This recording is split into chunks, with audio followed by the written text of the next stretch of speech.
Imagine you are a Belgian coal miner. It's the spring of 1878. You're working over 1,000 feet underground in just total pitch blackness. Yeah, just breathing in all that coal dust, swinging a pickaxe into this really dense pocket of clay. Exactly. And suddenly, your pick strikes something hard. So you hold up Mhm. your lantern, Uh, and jutting out of the rock are what look like massive tree trunks, completely filled with glittering solid gold. I mean, you'd think you just struck the mother lode, right? Like you're rich. Right. But it isn't gold, and those are definitely not trees. You have actually just stumbled into a 125 million-year-old graveyard. Wow. Yeah, and you're staring at the bones of a creature that is going to fundamentally break and then completely rebuild our understanding of life on Earth. It's just such a wild story. It really is. So welcome to this special Dinosaur Stories deep dive. Today we're going through a massive stack of sources. We're talking 19th century scientific diaries, all the way up to cutting-edge micro-CT scans. Hmm. And our mission today is to explore the Iguanodon. Because tracing the history of this one specific animal is, honestly, it's like a masterclass in watching science correct itself in real time. It is, yeah. It's the ultimate scientific mirror. I mean, whenever you look at a reconstruction of an iguanodon, you aren't just looking at a dinosaur. Right. You're looking at the exact limitations, the biases, the technologies of whatever decade that specific reconstruction was made in. We've literally been getting this animal wrong, figuring it out, and then realizing there's even more to learn for 2 straight centuries. So to really appreciate that, we have to pull you out of that Belgian coal mine and rewind even further. Like, think about a world where the word dinosaur hasn't even been invented yet. Right, the early 1800s. Yeah, 1822, in the strata of Tilgate Forest in Sussex, England, a British doctor and naturalist named Gideon Mantell, or actually, depending on which historical letters you read, maybe it was his wife, Marion pulls these massive fossilized teeth out of the ground. And you have to remember the scientific establishment at the time had absolutely no framework for what Mantell was holding. Like none. So what does he do? Well, he ships these teeth off to Georges Cuvier in France, who is unequivocally the most brilliant anatomist of his era. The absolute authority. Exactly. And Cuvier looks at these gargantuan teeth, shrugs, and says, they probably belong to a rhinoceros, or maybe a hippopotamus. Which is wild. And meanwhile, William Buckland, another titan of early paleontology, he argues they might belong to a fish. A giant fish, yeah. I always get stuck on this point, though, because Cuvier wasn't an idiot, right? He essentially founded vertebrate paleontology. Yeah. So what is happening in his brain when he looks at a reptilian tooth the size of a fist and just declares, ah, yes, a hippo? I mean, it really just comes down to mammalian bias. Cuvier was operating strictly within the boundaries of his existing reality. The concept of a terrestrial plant-eating reptile that grew to, 60 feet long, it simply did not exist in the scientific lexicon of the 1820s. It wasn't even an option on the menu. Exactly.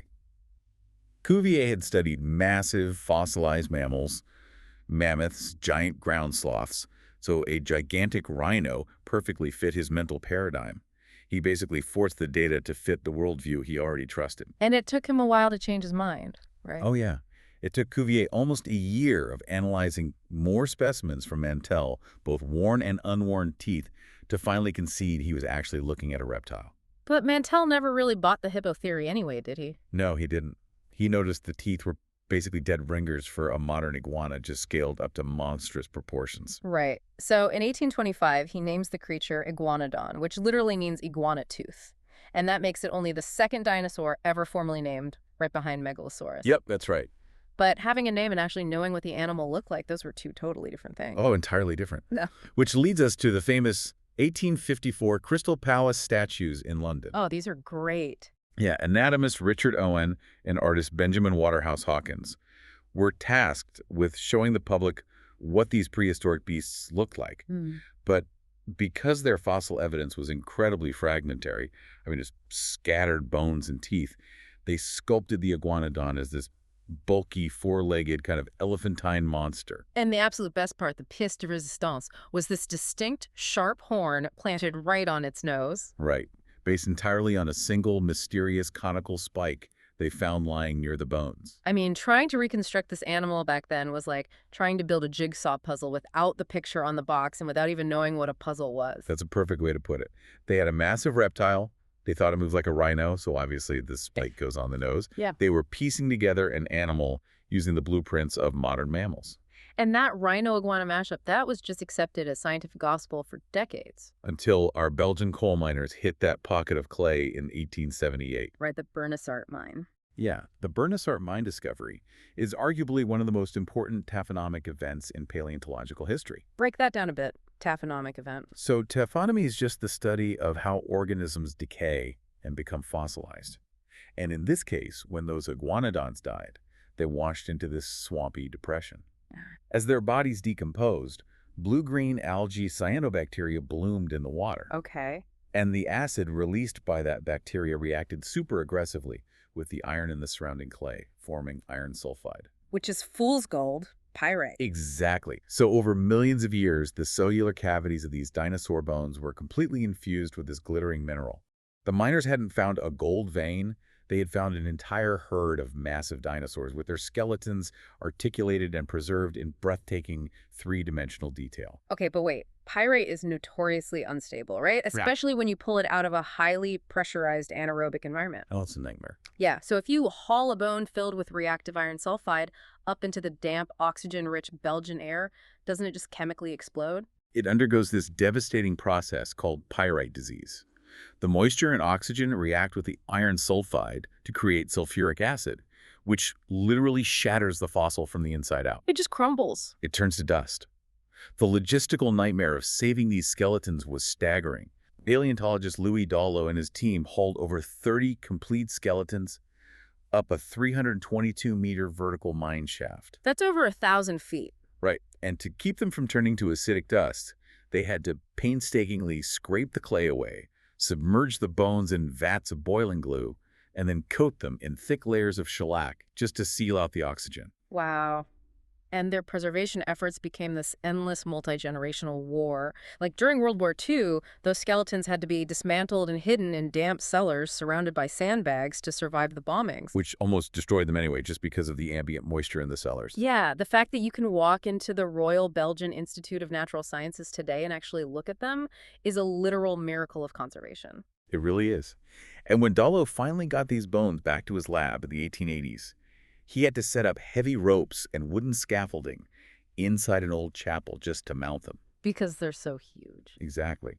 But looking at a complete, fully articulated skeleton for the first time, he immediately spotted the glaring error from the Crystal Palace days. The nose horn. The nose horn. It wasn't a horn at all. It belonged on the hand. It was a massive thumb spike. I love that. Dallo correcting Mantell's nose horn was like, fixing a typo.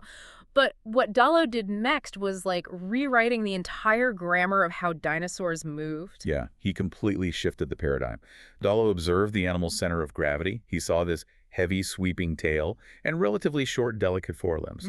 So drawing on comparative anatomy, he looked at modern ray-tights, flightless birds like the cassowary or the ostrich, and most notably, the kangaroo. Oh, boy. He concluded that the iguanodon must have stood entirely upright, resting its massive weight on its tail like a tripod. The giant reptilian kangaroo pose. Yep. And that posture became the undisputed gold standard for the next century.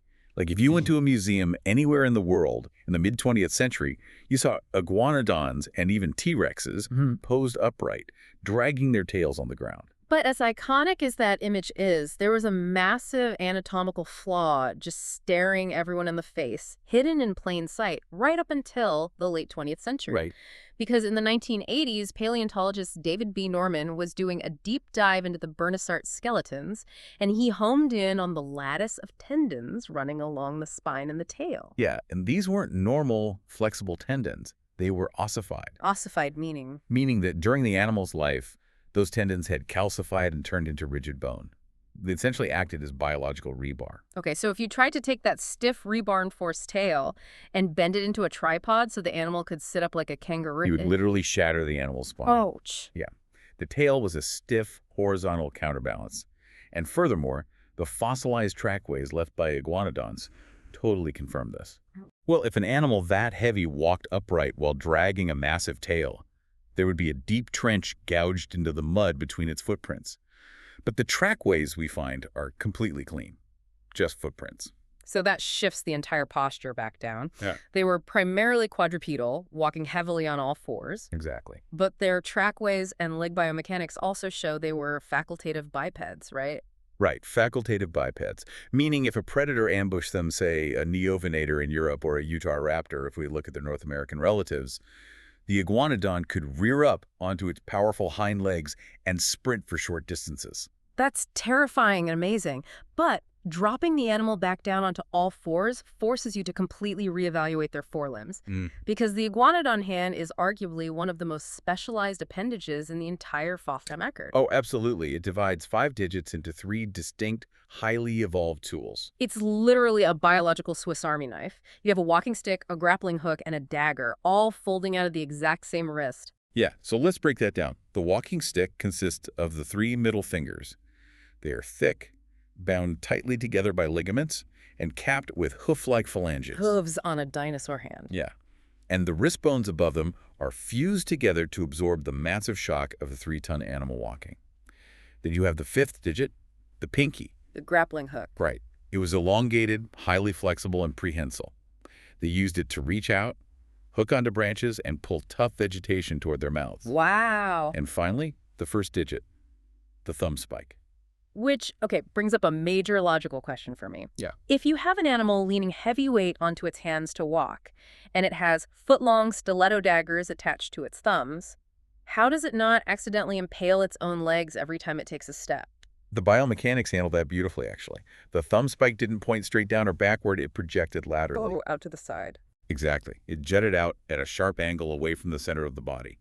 So when the animal walked, the spikes pointed safely outward.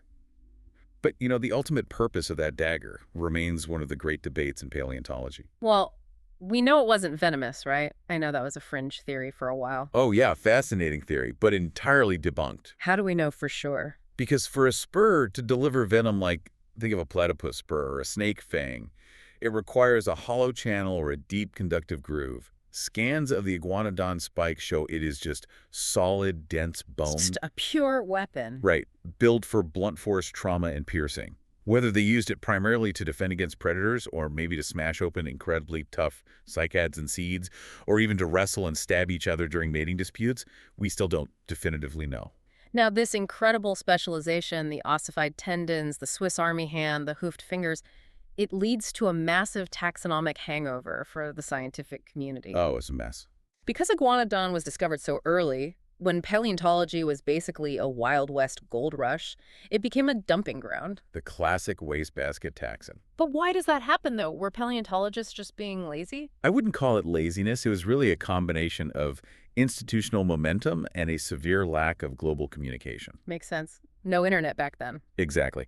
So if you were digging in the late 19th or early 20th century and you found a large bipedal-looking herbivore with a beak anywhere in the world, the absolute easiest way to classify it and get your paper published was to just toss it into the iguanodon bin. Just label it Iguanodon and call it a day. Pretty much. We didn't have the granular understanding of dinosaur family trees that we do now. Sure. At its peak, there were over 24 completely different species crammed under the Iguanodon genus. Today, though, modern paleontology has thoroughly cleaned house. They've stripped away almost all of those misplaced species, moving them into their own distinct genera, like Mantellosaurus or Beryllium. Yeah. So the undisputed, recognized anchor of the genus today is Iguanodon bernicertensis, the exact animals pulled out of that Belgian coal mine. Yep. But just because we cleaned up the historical mess doesn't mean the family tree is closed, right? Far from it.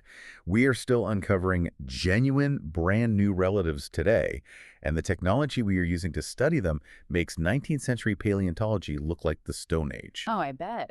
Just look at the recent excavation at Praia do Arroio do Mastro, which is a steep coastal cliff in Portugal. Paleontologists recovered an exceptionally well-preserved skull from the early Cretaceous, revealing a completely new species they named Cariopsychus bocage. And the morphology on this skull is intense. It has a uniquely fused maxilla and jugal bone in the jaw. And when you read about a fused bone, I think it's tempting for a layman to think, oh, maybe this one specific dinosaur just had a birth defect. Right, right. But in evolutionary terms, that fusion changes the entire mechanical stress of the skull. It locks those facial bones together, completely altering how the animal processes food. That's a species-wide adaptation, not a mutation. Exactly, and that heavy bone structure extends to the orbital region too. It has this pronounced low-hanging brow ridge. Like an angry eyebrow. Yeah. If you were looking at this animal in life, it would have an incredibly intense, almost scowling appearance, very similar to the heavy brow of a modern golden eagle. Wow. But the true breakthrough with Curioslicus bocace isn't what we see on the outside of the skull, is what we found inside, using high-resolution micro-CT scans. Okay, this is where paleontology starts to sound like straight-up science fiction to me. Because the researchers scanned for the internal nervous system. But let's apply some basic logic here. The soft tissue, like the actual brain matter, the nerves, the blood vessels that evaporated 125 million years ago. Oh, long gone. Right. So wait, how can you run a CT scan on a brain that isn't there? You're absolutely right. The organic tissue is entirely gone. But you don't need the brain if you have a perfect mold of the ruin the brain lived in. Oh, interesting. Yeah, in these dinosaurs, the brain case, which is the bony vault surrounding the brain, fit the organ incredibly snugly.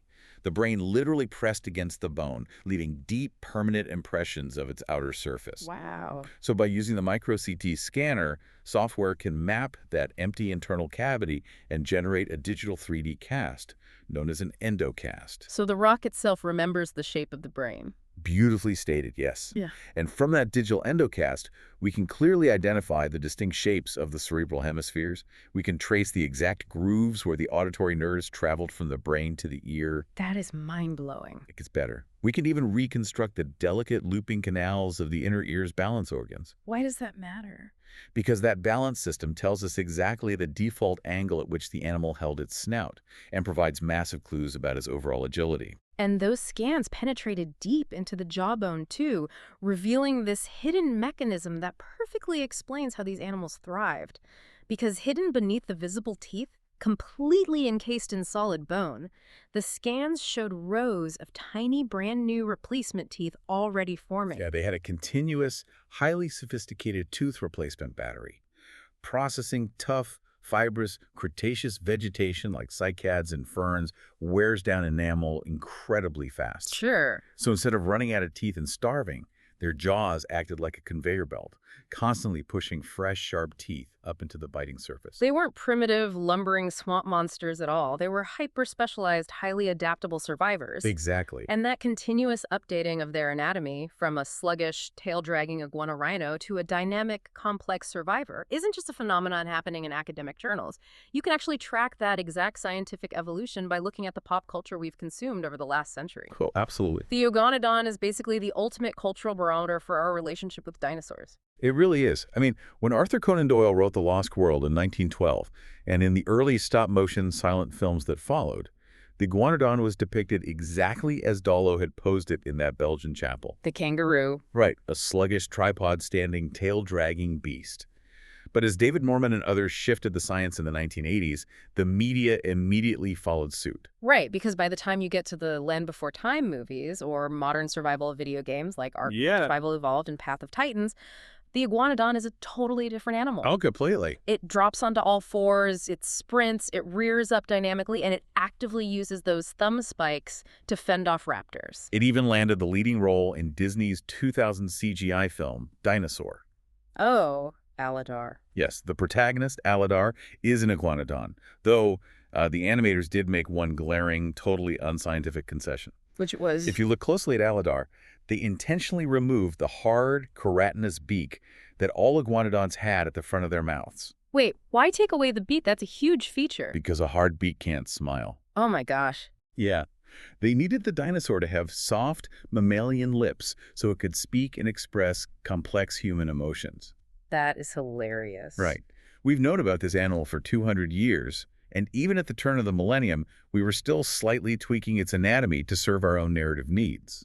The ultimate pop culture triumph of the Iguanodon, though, isn't a documentary or an animated film. It's the fact that it is baked into the DNA of the greatest movie monster of all time. Godzilla. Yes. When the Japanese designers were conceptualizing the original Godzilla in 1954, they didn't just invent a monster from scratch. They built a composite of 3 dinosaurs. Okay, I didn't know this part. Yeah, so Godzilla has the dorsal plates of a Stegosaurus, the terrifying head of a T-Rex, and the powerful, upright posture and muscular arms of an Iguanodon. That makes total sense when you look at the 1950s posture. But, you know, when you look at the sheer star power of the dinosaur world, the armor-plated ankylosaurs, the terrifying apex carnivores, the massive long-necked sauropods, it really forces you to ask, why this specific plant eater has held our collective imagination captive for so long. It's true. It really doesn't have the flashy terror of a raptor claw or the sheer bulk of a brachiosaurus. With all the terrifying spiky dinosaurs out there, why do we love this giant iguana tooth so much? I genuinely believe it's because the Iguanodon was our first true ambassador to deep time. Hmm. Before we found the T-Rex, before the Velociraptor was ever pulled from the Mongolian desert, there was the Iguanodon. Because we have spent 200 years studying it, testing it, and continually getting to know it better, it no longer feels like a monstrous alien. It feels like an old friend. Exactly. I think that is the perfect takeaway for you listening today. The long, winding story of the iguanodon is a potent reminder that scientific knowledge is never just a static, dusty textbook. Every skeleton you see mounted in a museum hall, every dinosaur sprinting across a movie screen, is simply an educated guess based on the best data available at that precise moment. Science isn't about being perfectly right the first time. It is the beautiful, messy, relentless process of updating those guesses as we dig up more pieces of the fossilized puzzle. The next time you see a dinosaur in a movie or a museum, remember the iguanodon. Remember that what you're looking at isn't just a skeleton, it's a snapshot of our current scientific understanding, just waiting to be updated. It's waiting for the next discovery to rewrite the grammar all over again. And to leave you with one final thrilling thought about what those future discoveries might look like, let's go back to Bernissart, Belgium. The coal mine that yielded those 30 magnificent pyrite-filled skeletons was sealed and filled in over a century ago. The chapter seemed completely closed. Or so we thought. Right. But in 2002 and 2003, engineers brought drilling rigs back to the site. They drilled deep down into the earth to test the stability and composition of the area, pulling up narrow core samples from the dark. And trapped inside those core samples, brought up from the depths, were fresh bone fragments. Which means right now, 300 meters beneath the Belgian soil, deep in the pitch black, there is still an untold number of iguanodons sleeping in the clay, just waiting to be found. What a thought to end on. Thanks for joining us on this deep dive. Keep questioning the world around you, and we'll see you next time.